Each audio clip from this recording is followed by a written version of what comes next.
Okay guys, in this video we're going to be taking a look at taking your 2D footage and converting it into a 3D scene so that you can use this to either create 3D effects on your footage like mist or fog or depth of field, or maybe you even want to take the geometry into Blender or other 3D software if you wanted to add objects, for instance. Without further ado, let's get started. So here we have our original plate. So in this scenario, with the waves and everything moving in the frame and the lack of fixed geometry that our tracker can latch onto, we're actually going to be using a 2D tracking technique to recreate our 3D shot. So let's get started by clicking Shift Space, Tracker, and then view that. Now, my version of Fusion, which is Fusion Studio, starts with this IntelliTrack tracker, which I'm not the biggest fan of. So I'm just going to add a regular point tracker in here, and I'm going to delete the IntelliTracker. All right, I'm just going to be choosing some high contrast points in my scene. The more trackers you can find here, the better. I'm just going to fast forward until I'm done choosing all the tracking points.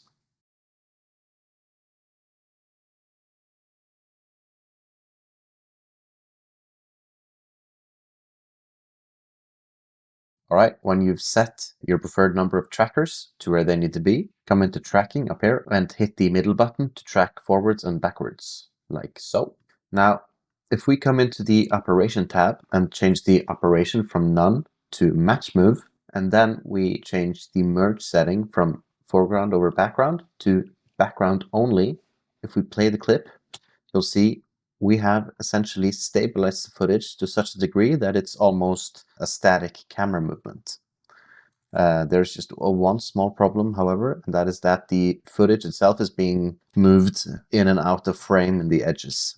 And if we want to take this footage into a 3D space, we want to make a small adjustment so that the footage itself doesn't leave the area. So to do that, Shift Space, create a merge, pull that over here, and then let's drag in a background. If we view the background, now you can see that my background resolution is 1920 by 1080. But what we can do is that we can pipe this into the merge, click Control T to switch around the inputs. Now in the background, if you drag the alpha slider all the way down, you'll get a transparent background. Now if we come to the image, and then if we just let the clip play for a second so that we can see what is happening to it, and then we adjust these sliders, you can see that we're essentially increasing the canvas size to the point where the footage is coming back into frame. And we want to do this for both the width and the height. Just double checking to see that we are all good. So that's pretty nice. The next step now is to create a camera 3D. This footage was stock footage, so I don't know the exact details of it, but I do know that it was shot on a Blackmagic Pocket Cinema 6K. And from the looks of it, I'm going to go with 28mm. Now I'm just guessing which is the best that we can do in this scenario. So Shift Space, create a Merge 3D, Render 3D, and an image plane. Pipe that image plane into the merge. Now if we view the merge in the left viewer, like so, we can then come into the image plane, enable wireframe, and then in under transform, we can change the X rotation to -90, and then we can increase the scale to say 30, like so. Oh, and we can also rotate the Y-axis 90 degrees as well. Maybe scale it down a little bit just so that it doesn't slip too far out of our grid. Now if we go into the Render 3D, change the renderer type to software renderer, we can then go back into the camera and pull the camera back a little bit, and then go into the transform. And under pivot, we can slide the cursor into somewhere in the middle. Now view the Render 3D node and go into the camera again, and then change the rotation on the X-axis. You can see that we have something looking like a 3D scene. Now let's position the camera a little bit better. Now this doesn't have to be super accurate, it just have to be accurate enough. Yeah, something like that. It fits better. There's also one more step we need to do.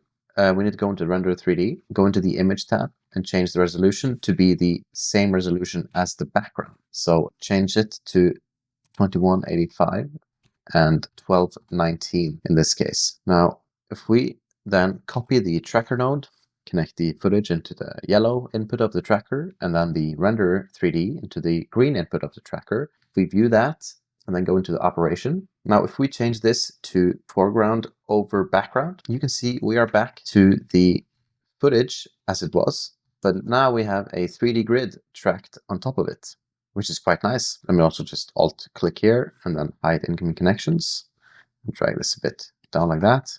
Let's go ahead and set up our 3D projection mapping. So first of all, let's go into the camera 3D and then come into the projection menu, check enable camera projection and switch the projection mode from ambient light to texture. If we view the render 3D in the right viewer, you can see nothing happened. So let's make a few changes to the image plane 3D.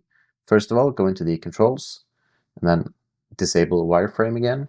And then if we create a catcher node, pipe that into the image plane, you can see our image plane 3D is now catching the footage from the camera. And it's also creating an alpha channel where the footage is non-present, which is nice.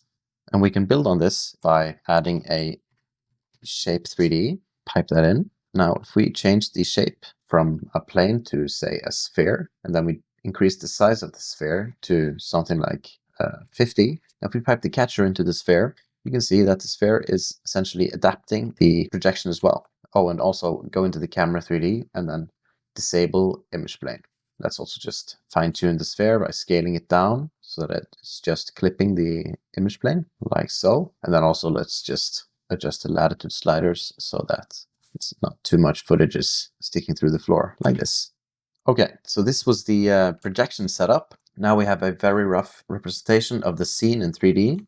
So the next thing we're going to do is that we're going to be creating masks of these foreground elements and the middle ground elements, and we're going to be positioning them correctly in relation to the projection. So first of all, let's go back to the extended canvas, let's say.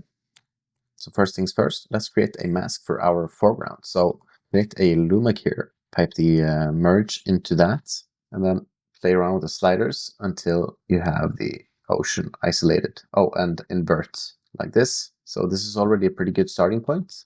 Now we can play with the sliders even more. You can also draw a mask around everything that you want to get rid of.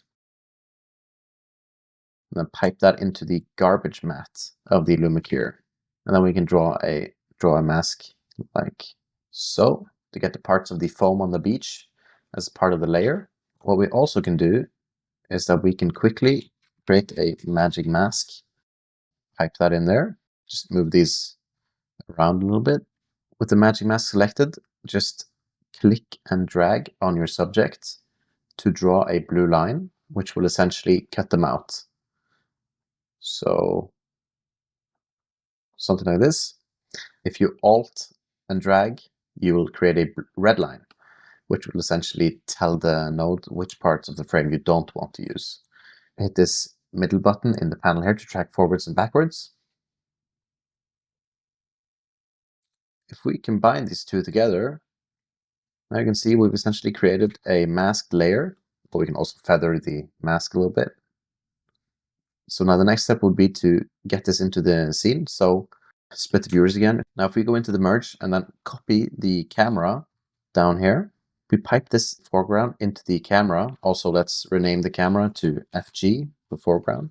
And then we go into the image tab, enable image plane, and then we go into the projection and disable projection. Now if we pipe this into the merge 3D, you can see that it popped in there, but it's way far back in the distance. So if we come to the image plane here and just slide with the slider all the way to the front so that it matches with the projection.